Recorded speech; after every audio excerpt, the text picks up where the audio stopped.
The main event for WrestleMania 2018. Brock Lesnar and Roman Reigns. Give me a break. Didn't you? I mean, No, I thought SummerSlam.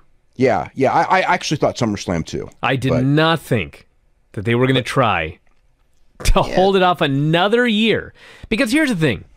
If you hold it off another year, that means they're really going to try to build up for another WrestleMania coronation with Roman Reigns as a babyface. Yep. Like, come on. Yep. Yeah, that's what it is. Yeah, that's what they're going to try to do. They tried 2 years ago. At one point, that was the plan for this year. Things changed, so now it's the plan for next year. I think it's going to be the plan for every year. Every year it's going to be, this is the year we get Roman Reigns over as top babyface. Like, what does it take to figure out that this ain't working? Well, one of the things is it's going to take a new young babyface who they think is better to come along. I mean, that's really what it's going to take. Because anything else, it's not going to be there because they're looking for... John Cena's on his way out. And even if he wasn't, John turns 40 next year. So they really do... I mean, like, even if he was staying full-time, they really do have to look for a successor. Sometimes Vince pulls the plug a little early. That's 1,000% true. But it's been years. And it's not getting better. So who do you pick? I don't know, but let me tell you this. Well, then there's your answer. Well, no, I have an answer. This could be an answer. Okay. Listen to me here. So, I know everyone loves when I talk about these old shows, but I'm watching 1998 Raw, and The Rock is out there with the Nation of Domination, and he's so hated. He's so hated as a heel. Wasn't getting over as a babyface. They turned the guy. Oh, yeah, Could we not try to turn Roman Reigns heel? Hey, we don't know that you're not. I don't know that that's not the plan right now. Well, after 2.5 years, I'm pretty skeptical, to be honest with you. Well, I mean, the whole Undertaker thing, I mean, they all know that no matter what they do, Roman Reigns is getting booed out of the building against Undertaker. So when it happens, and people go, oh my God, they're so stupid they didn't know. They know because they booked the match with full knowledge of that.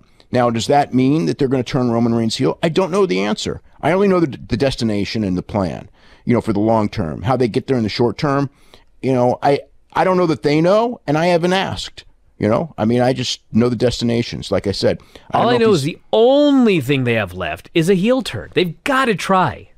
I agree. They should have done it a ways ago. But the problem was, every time you say that, they need a babyface to carry the brand. They may have done it if Finn Balor hadn't gotten hurt. I mean, it was very clear Finn Balor beat Roman Reigns. Finn Balor was going to be the top guy, but then he got hurt right away.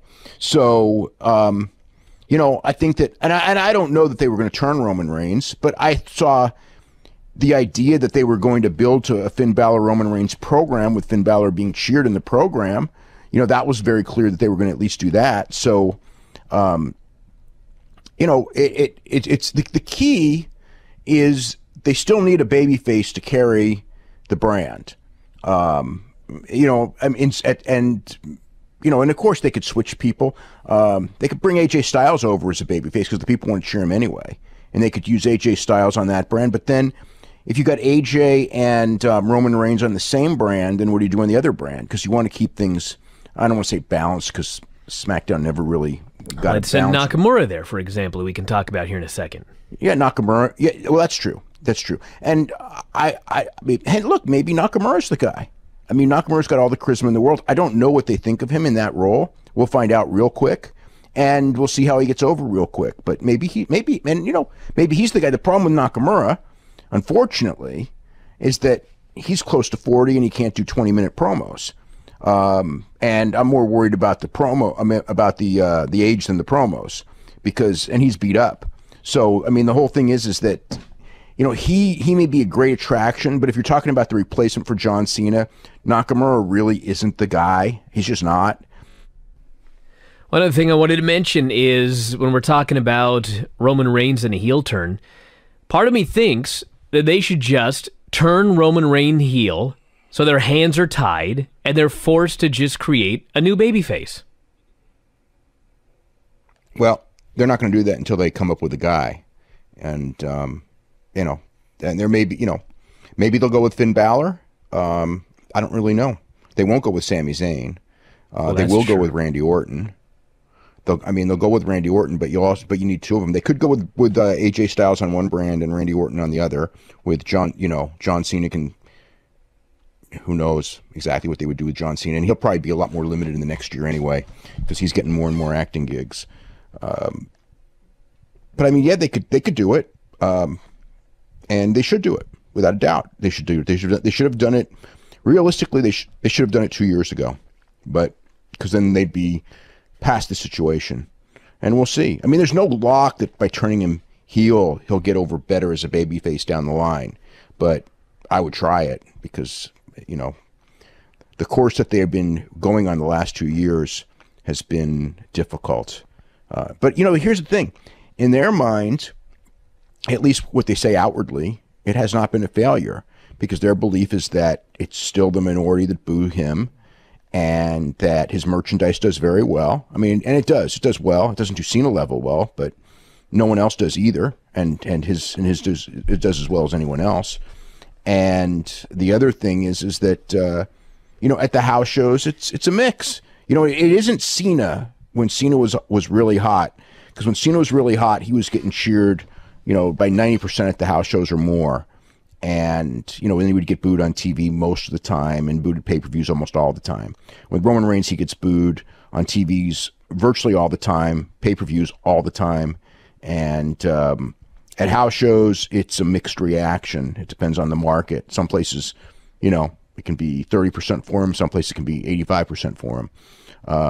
But, again, a lot, maybe even too much is made out of that because at the end of the day, this business is about getting people to buy tickets, and ticket sales are fine on his shows. I mean, he's not a big draw, but they're fine. It's not like people don't go to see shows when he's on top as the top babyface.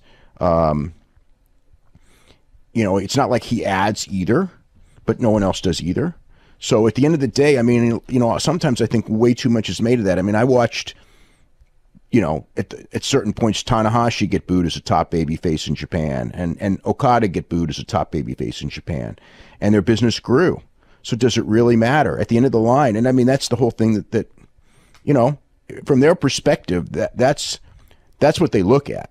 I mean, now ratings suck, but they have their excuses, and some valid, some not.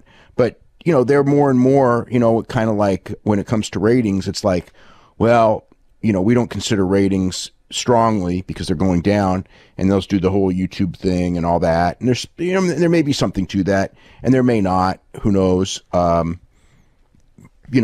social media is up, which is, it's a fluke. It's a fraud statistic and everything. But still, if that's what they're going to look at, and they're trying to, I mean, they did, in their whole, thing of performance bonuses and everything like that, the mentality is if we grow social media, if the social media grows, everything else will follow.